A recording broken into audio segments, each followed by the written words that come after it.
just introduce Jude Kelly, the Artistic Director of South Bank Centre. We're incredibly excited to have Jude come to Cardiff to deliver our keynote at our first festival congress. So without further ado, Jude Kelly, everyone. Thank you.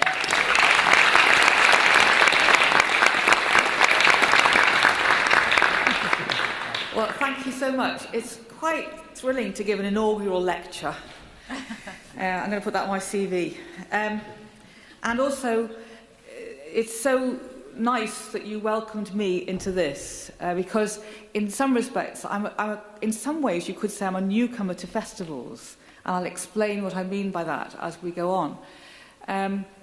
But I have come to believe that the word festival is a word that has such power to communicate warmth and possibility and adventure and excitement and experiment.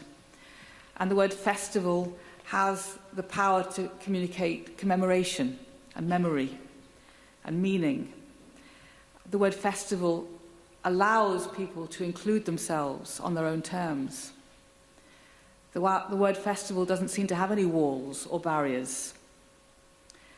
And the word festival means that people can travel very easily through a consideration around loss, through to an orgy.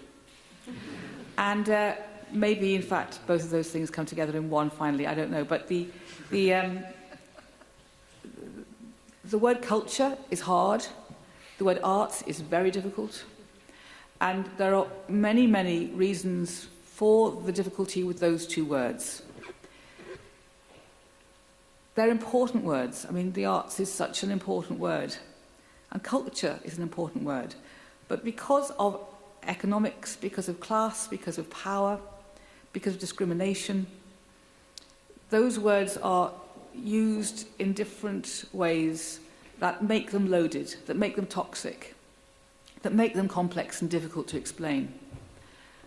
But the word festival comes unburdened, I think, with many of those problems, because everybody knows that festivals are deeply democratic at root.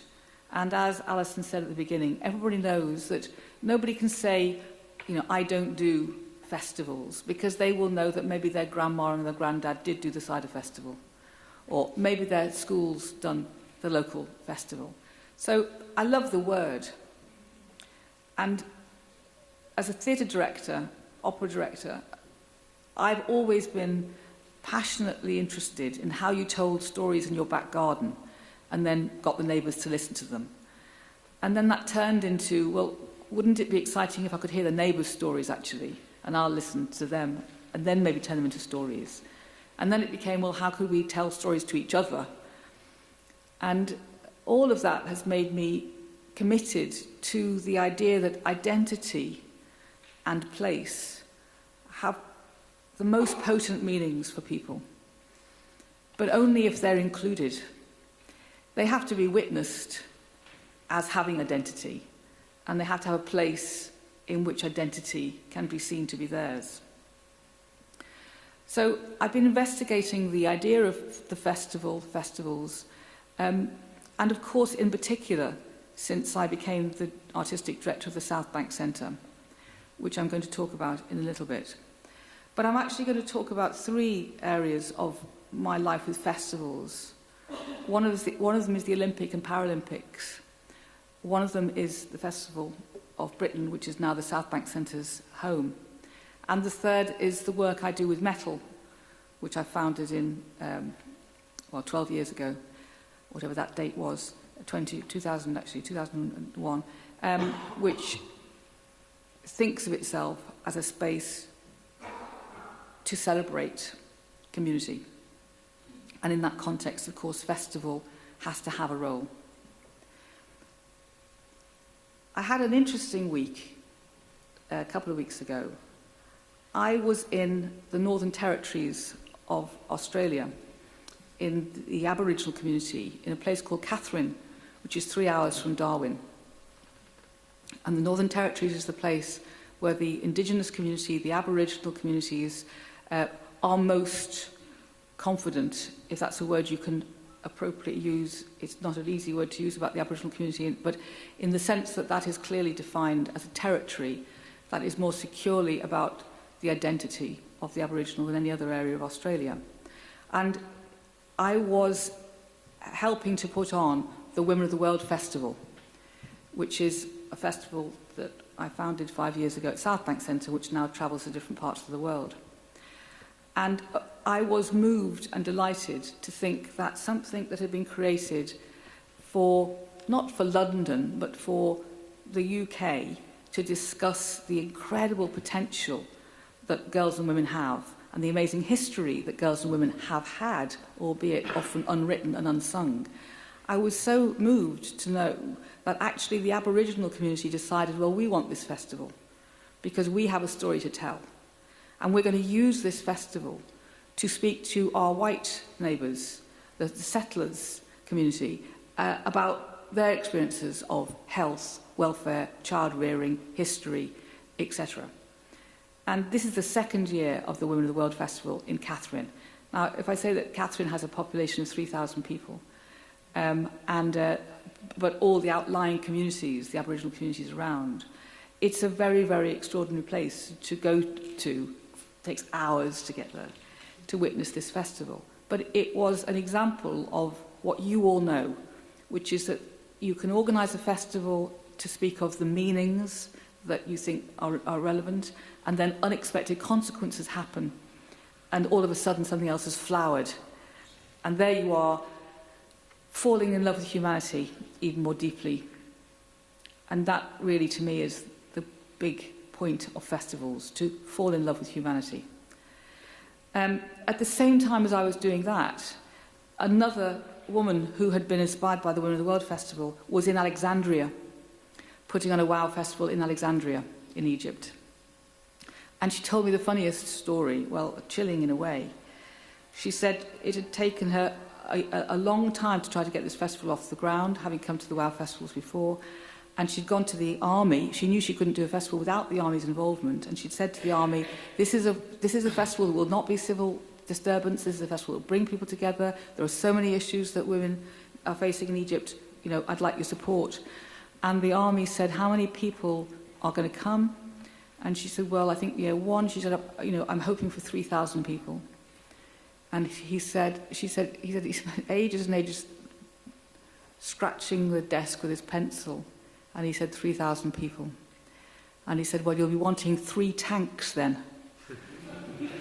Because we calculate 1 tank per 1,000 people for peacekeeping purposes. So she put on the festival, she got 3 tanks. And I thought that might be some sort of useful information for the future, should you need it. Giving voice, witnessing, being allowed to say, I'm here, this is us, who are you? These are the things that festivals allow us to do. I mean, I'm not going to talk about the music industry, health and safety, anything to do with that, because there's plenty of information and expertise far greater than mine on that. But I can talk about what's made me inspired by festivals and why I got involved in the Olympics and Paralympics, which was that when taking Alison's point, when you understood that Greek civilization had to deal with the perplexing ambiguity, the total paradox of humans that kill each other for territory, and then humans that also write poetry. Their festivals were the moments when they laid down their arms and said, now we will celebrate prowess. And we'll celebrate physical prowess, we'll celebrate vocal prowess, we'll write poetry and speak of our innermost feelings, and we'll speak philosophy, and we'll eat together. And then we will pick up our arms again, and we'll carry on protecting our territories and invading and so on. How does one get to the bottom of all of these things about ourselves as a species? It's very difficult, but it's fascinating when civilizations land on the sort of realization that you may not stop barbarism, but there has to be an antidote. There has to be a balance. There has to be something where humans can recollect the best of themselves. And that might make something that brings less inhumanity and less barbarism. And when Pierre de Coubertin founded the modern Olympic movement, he didn't found it in order to put on lots of sport. He actually founded it, as you'll see from his writing, should you ever get through his only and huge book. He founded it because of what he said was a malaise, a sickness in French youth. He said French youth had ceased to believe in their elders. French youth didn't believe in politicians. He said French youth didn't believe in the establishment, and not to believe in anything was crippling the vitality of French youth. And that's why he founded the Olympic movement. He said he wanted people to come together through one door, the symbol of the world coming through one door together, and allow each other to show everything they could do, and that would make people care about each other. He had a very set of fascinating thoughts about this. He also wanted eventually to teach world history in this way. And so even though the Olympics has so many pieces of toxic baggage along with it, it's still an amazing festival of humanity. It's the only festival that is non-religious that reaches 4 billion people.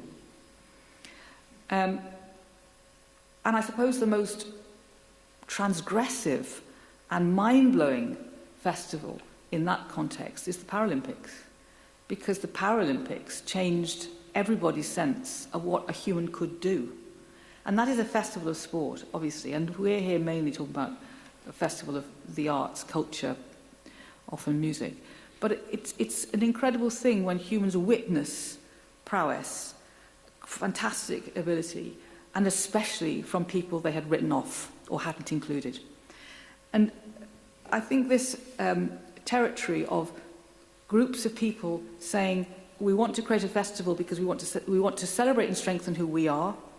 We want to give ourselves pride, or if it's been taken away from us, we want to get it back. We want to include other people and show you. Or we want to join in yours. You know, this is all part of community building. And of course, sometimes it's also so communities can say, beware of us. We're really powerful. Just beware of us. And they're the worst kind of festivals, and they still exist. And you could say that for defensive reasons, whether you're talking about religious festivals that become aggressive in their symbolism, or whether you're talking about festivals, well, I don't suppose there is a festival of golf, but you could imagine, you know, or Masonic festivals, or festivals of the Ku Klux Klan, whatever. But there are festivals that definitely still are saying, beware of us. And I think you could say that some of the classical arts project that too, unfortunately, and that all needs to be attended to. You have festivals, of course, like Eisteddfod, where it is the method whereby an individual person or a local community suddenly discover what we should all know, which is that there is no space that talent doesn't exist in. And, you know, a Bryn Terfel becomes a Bryn Terfel because of an Eisteddfod and an opportunity in an Eisteddfod. But, of course, this issue of being witnessed and having a sense of place and showing who you are and what you can do, whilst it's very, very strengthening and important, like I say, it can become too cosy. It can become actually a way of excluding people eventually. And then people who are not being celebrated anywhere notice it too. I saw a wonderful video for a project I'm judging at the moment by a young woman who lives in Tottenham, where the riots happened, where BVP happened, and she made this little film called Tottenham Material. And she said, I'm Tottenham Material. Young black woman, 17 or 18. She said, every time I say I'm from Tottenham, they go, oh yeah, you know, you're from Tottenham. And this phrase Tottenham Material was because she felt that nothing in Tottenham was telling anybody that Tottenham was a good thing. And therefore, living there, she could not be a good thing either. Which was why one of the projects at Metal, Clever Essex, is to try to turn over this idea that if you live in Essex, you must be a bit stupid. I'm a Liverpudlian, so obviously I'm a criminal. But we all get lumped in with the identity of our place. And therefore, when you make a festival in a place to celebrate it, the kind of material that you are suddenly can start having luster. And that's an amazing thing. when we claim that festivals can include, can they go further than that? Can festivals really change society? Or are they just a nice thing to do? I mean, by the way, a nice thing to do is a nice thing to do. So, if you're putting on a festival because it's a nice thing to do, that's perfectly enough as far as I'm concerned. But can they do more than that? And the questions are, did Rock Against Racism help with racial equality? Did Feed the World feed the world? Did gay pride change attitude? Well, I would say it did. It could never fulfill the wholehearted claims you make for these things in advance. But do you create cultural shift because of festivals? Do you create an easier, a more tolerant society?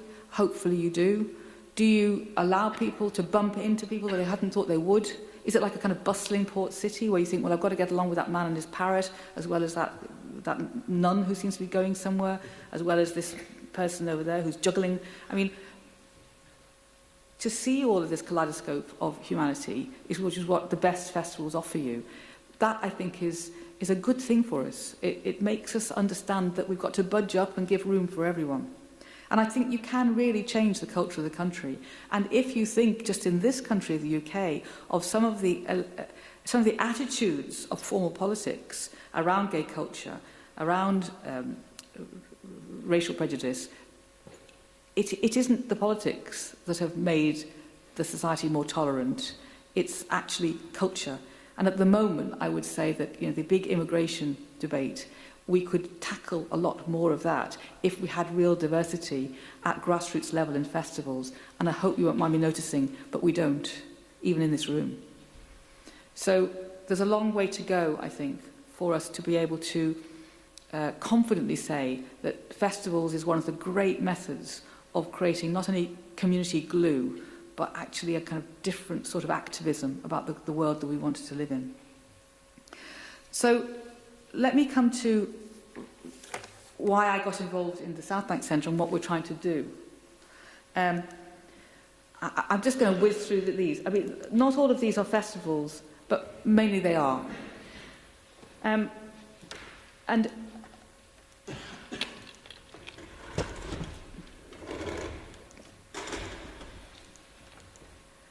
the origins of the Festival of Britain, I mean, this is the most amazing thing.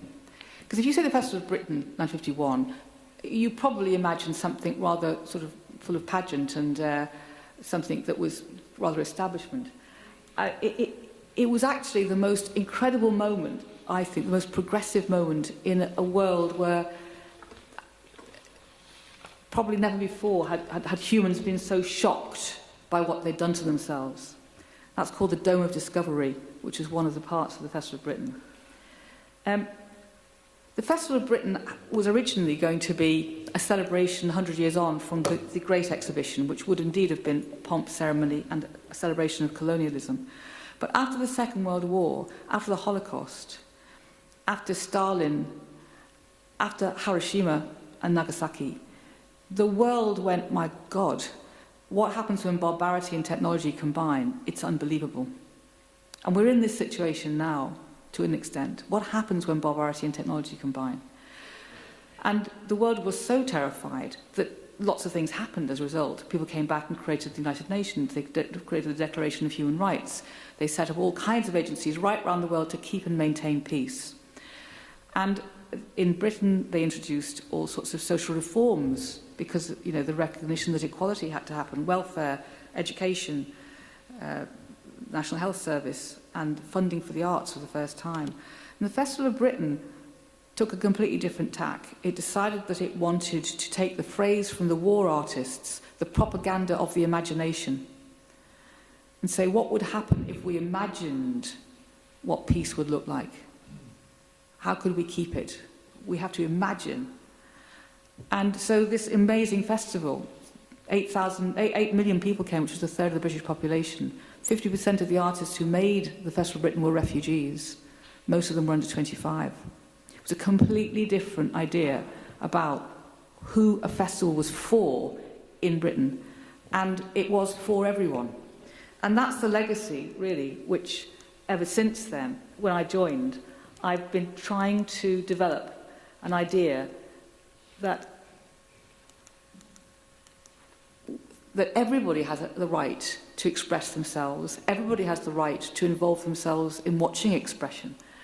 And you need difference, and you need some sense of spectacle and awe and informality, all the things that you do in your festivals. So I'm not telling you anything that you don't do, I'm just saying that we are totally committed at the South Bank Centre to thinking of ourselves as a permanent festival site. It's 21 acres, and that's what it's there for. That's its genesis. And those of you who founded festivals and are then looking like, how will you keep them going? Or those of you who've inherited festivals and thinking, well, what's its purpose? You always have to go back to the beginning of why somebody started an artistic endeavour. And as you say, you don't start these artistic endeavours to make money. You do them out of some deep feeling that this has to happen, a compulsion, actually, to make work for others and with others. So we now have 12 festivals that have been created in the last 8 years since I've been there. And again, I'm not going to take you all through all the festivals, because that would be not... Well, it would be interesting, but I'm not going to do it. It'd be long. But increasingly, I've become really interested in festivals, in our case, that actually pose a question. Like Africa Utopia. How can Africa solve the West's problems? Our Festival of Love in the summer. What is love, both as an individual experience, but also as a community experience and as a political act? The Death Festival. How do we keep talking and share death as an experience that we're definitely all going to have? And of course, Women of the World, and that just started last year, Being a Man, about masculinity and its future. And then the festival that we're doing next weekend, which is Why, What's Happening for Young, about young people's rights. But I don't think it's just... that's the legacy of the South Bank Centre, and it's a very big place, and it ought to be doing the right things, etc., and it has a lot of public money. And it's a very different situation in metal, which I founded, as I say, over 10 years ago now, where Colette Bailey and myself and other metal colleagues in the room, sitting in a little gaggle over there, not barracking for some reason, we've created 3 different spaces, Southend-on-Sea, Liverpool and Peterborough, and it's about collapsing the gap between the artist and the community. And this festival, Shorelines, is about getting the community to recognise the Thames estuary as something that they love, they could love, and other people should love. And on the other side, you've got Village Green, which is our big festival in Chalkwell Park.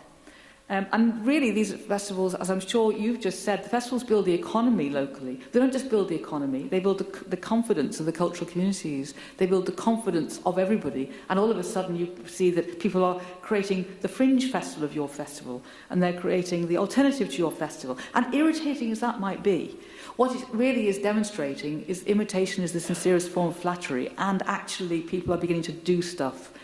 And it's about making things visible. In 4 years, we went from nothing in this park at all to, I think that was the year before, 31,000 people on Saturday. But this one is what I want to show you, which is this is our future generation, the next generation festival, where we take all the infrastructure of the festival that we've set up, all the rock stages, etc., and then we invite schools and young people to put on their own festival on all of that beforehand, for the day before. And we're very interested in partnering anybody who would like to work with us on that model, because it's incredibly exciting to turn the 8, 9, 10-year-olds that we are forcing to be consumers. After all, they've all got mobile phones and, wonderful trainers. But what about their right to make their stuff, not just to consume things, but to make things? And I think that getting young people, and really young people, children, to make festivals is the very exciting future. In the remaining 2 minutes, I just wanted to mention something, which is that I went to Burning Man the year before last, and it was an invitation. I was very pleased to go. The founders had started Burning Man over 25 years ago. They were considering what its future could be. 68,000 people, all these amazing art cars, this notion of gifting. I don't know, who has been to Burning Man here? I found it amazing, completely amazing. Not at all what I had expected it to be. You know, people had suggested it was sort of, well, in the kind of orgy territory, actually. It's not like that at all. Well, it wasn't in my bit anyway. But what really is so exciting about it is the idea of modelling other ways of being. Just for this point in time, just for these 5 days, what if we lived like this? Is that something we could sustain when we took it home again? Is it something that could happen more? So bartering, sharing, making your own festival, which is effectively what they do. I thought it was a wonderful symbol of this idea that festivals can show you a model of what it could be like to keep and maintain peace with many differences and many different ways of doing things. H.G. Wells said, civilization is a race between education and catastrophe. But he didn't just mean formal education, and I don't mean formal education. I think the things that people witness and do in festivals is a most glorious education. Everybody can have a role, one way or another. It isn't academic, although you can include it if you want to. It doesn't favour a particular way of being. And for that reason, we started an MA now in festival methodology with King's, if anybody wants to come and do an MA with us.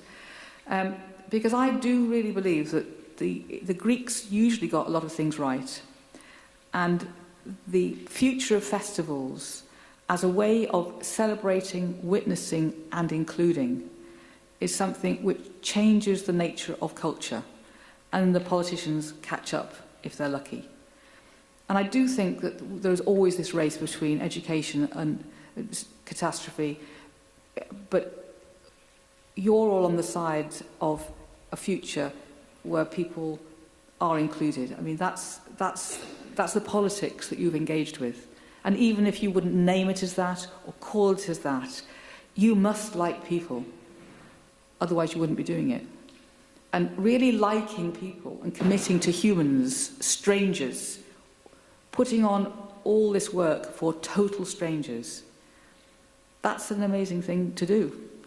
So thank you for letting me join you in this work. And I think that I can't really think of any other thing, like I said at the beginning, any other form of cultural expression which has as much vivid testimony to why humans matter together than festivals do.